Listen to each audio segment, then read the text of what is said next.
Our culture, including the culture within many of our churches, unfortunately seems to gravitate to the big stuff, that attention-getting stuff. But when I reflect on Matthew 7 and then Matthew 25, I'm left with this observation.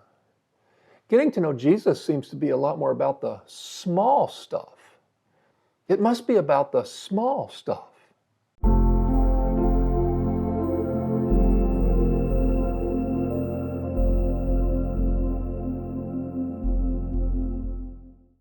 Have you ever read Matthew 7, 21 through 23 and thought to yourself, that just doesn't make sense. It says that people were telling Jesus that they prophesied in his name, cast out demons, and performed mighty works. And then Jesus tells them, go away, I never knew you. I mean, what? They cast out demons and perform mighty works. How is it possible that Jesus doesn't know them? And yet there it is, recorded right there in our Bibles, that Jesus tells them to go away, that he never knew them. Okay, hold on to that thought for a minute. Let's look at another passage of Scripture that records something else that Jesus said. In Matthew 25, verses 31 through 45.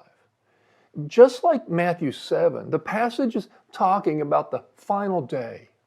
The day when Jesus has returned to judge and separate the sheep from the goats. Jesus explains to those on his right, those sheep that are being saved, that they fed him when he was hungry. They gave him something to drink when he was thirsty, clothed him when he was naked, and visited him when he was sick. And they're confused by what Jesus is saying. You see, Jesus hasn't even been around. He hasn't been there. He ascended long ago. So how could they have possibly done these things for Jesus? He wasn't even there. But Jesus explains this. He tells them that whatever they had done for the least of people, they had done for him. Whatever they had done for the lowly people of the world, they got credit as if they had done it directly for Jesus. And then he explains to those goats on the left that they hadn't done those things for the lowly. So they weren't getting any credit. They would not be going with him to glory.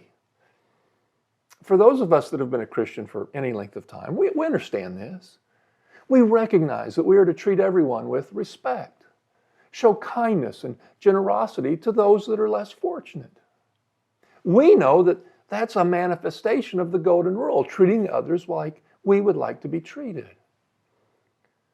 But that still doesn't explain why Jesus told those people in Matthew 7 to go away. They had also done stuff.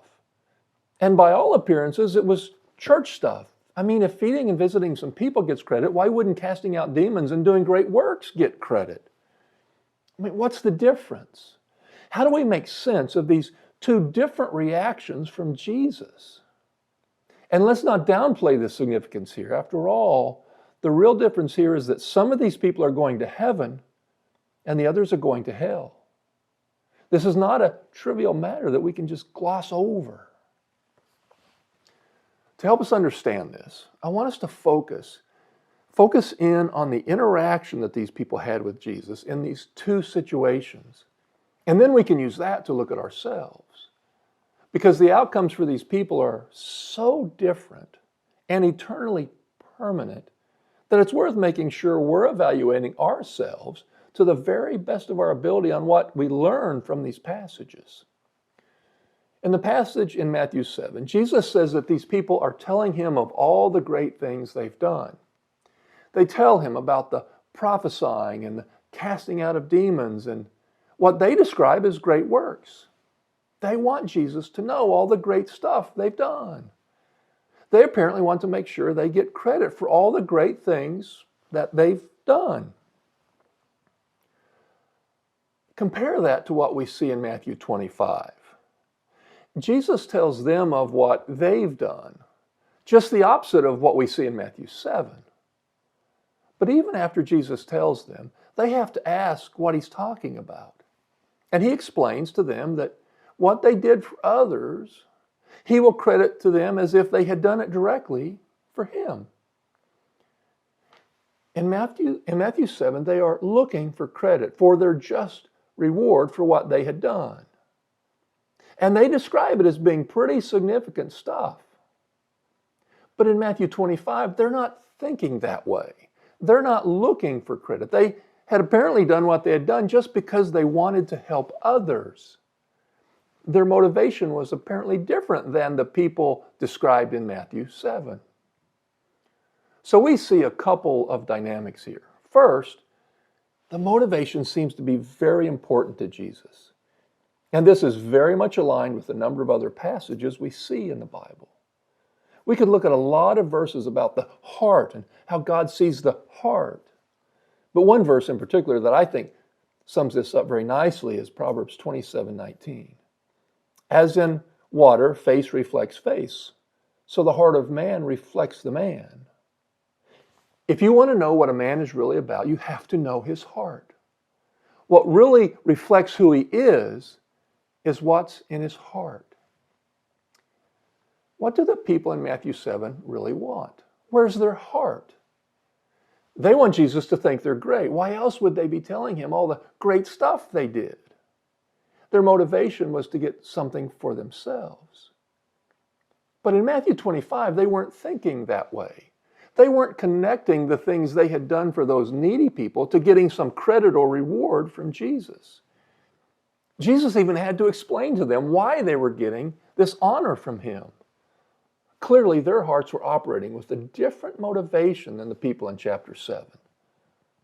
Thus, we've now got something we need to use to look at ourselves. If we're completely honest, what is our heart's motivation? Something we each need to examine ourselves about. But there's also a second dynamic going on here that we should recognize. A dynamic that can get greatly influenced by the culture around us. And a dynamic that I also see a lot in our churches. When our dynamics within the church start to mirror the dynamics of the world, we should take a pause and once again examine ourselves. What I'm talking about is the tendency, our tendency to be attracted to the big things, the flashy things, the things that bring attention and credit to ourselves. That's the kind of stuff we're telling Jesus about in Matthew 7. But that stuff in Matthew 25 was basically just the opposite.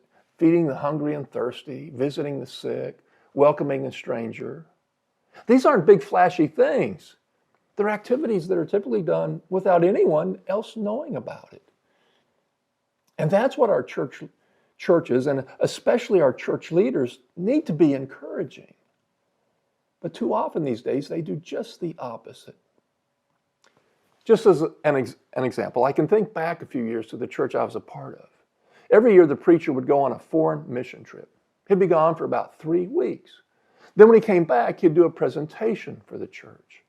He'd talk about all the money he was able to share with people that had needs. And to his credit, he would make it clear that the money he handed out was provided either by the church treasury or from individual donations from members before he left. Now, he had been doing this trip and this presentation for several years in a row. And then there was some issues with visas in the country where he had been going, and the next year he wasn't able to go. So the church leaders asked him to go on a domestic mission trip, about a 6-hour drive down the road, to spend some time basically doing manual labor for less fortunate people in that area, in coordination with some local churches. All that is a way of reaching out and sharing the gospel message with them. Show them some of God's love by helping with some physical needs, as a way to hopefully be able to share something even more important, the good news of the gospel. But it turns out he couldn't make those 6 days available. For years, he had been spending 20 or 21 days a year on a trip, but this year he couldn't make room for 6 days. And the next year, he also couldn't make room for that trip on his calendar. But he was able to make room for a conference in a foreign country to be a speaker, and then take a few extra days of vacation in this tropical part of the world where the conference had been. You see, when the church leaders asked him to just go along with 20 or 30 other church members and just be another worker, he couldn't find time in his calendar. But when he was going to be a speaker, somehow the time became available. I'm not his judge. I have no interest in being his judge. That's God's job, and I don't want any part of it because I know I can't do it. But at the same time, I can't help thinking about the examples in Matthew 7 and Matthew 25 and the example his actions set for his church. When it came to headline, getting my name mentioned stuff, he had time. But when it came to just doing quiet, notoriety stuff, he couldn't work it into his calendar. What does that say to the members of that church about what's really important? I will say that it doesn't seem to align very well with what Matthew 7 and Matthew 25 say. And this, of course, is just one example of many that I could share that fall into line with this same pattern. Our culture, including that within many of our churches, unfortunately, seems to gravitate to the big stuff, that attention-getting stuff. But when I reflect on Matthew 7 and Matthew 25, I'm left with this observation. Getting to know Jesus seems to be a lot more about the small stuff. It must be about the small stuff. Something for all of us to reflect on. Thanks for listening. God bless you on your journey.